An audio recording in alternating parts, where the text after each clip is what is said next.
আসসালামু আলাইকুম। আমি গর্ভধারী মাকে নিয়ে কিছু কথা বলতে চাই। আমি অসুস্থ, তাই ভালো লাগে না বলে আমি লাইভে ভিডিও পোস্ট করতেছি গর্ভধারী মাকে নিয়ে কিছু কথা বলার জন্য।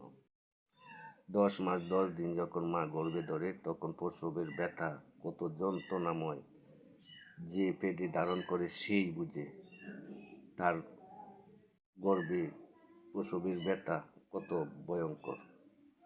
যখন 10 মাস 10 দিন পর দুনিয়াতে পৃথিবীর আলো মুখ দেখায় তখন মার মনে কত আনন্দ লাগে। আদর যত্ন করে একটা সন্তানকে মানুষ করে 4টা ডাল ভাত খাওয়ার আশা। যখন সন্তানটা বড় হয়ে বিয়ে করে তখন মার কথা কোনো ক্ষেত্রে মনে রাখে না এবং মা খায় না খায় এগুলাও জিজ্ঞাসা করে না। দুনিয়াতে এমন মানুষ কোথায় আছে? গর্ভধারী মা কত আশা করে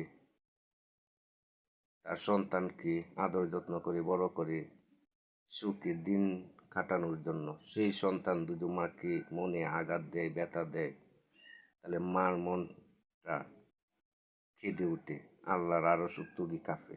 কিন্তু সেই মায়ের মনের বেদনাটা কোনো সন্তানই বুঝে না।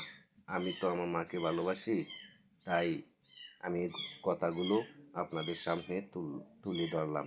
কিন্তু ভাই, আপনারাও আমার মতো মাকে ভালোবাসবেন, মাকে শ্রদ্ধা করবেন। মায়ের পায়ের নিচে বেহেশত।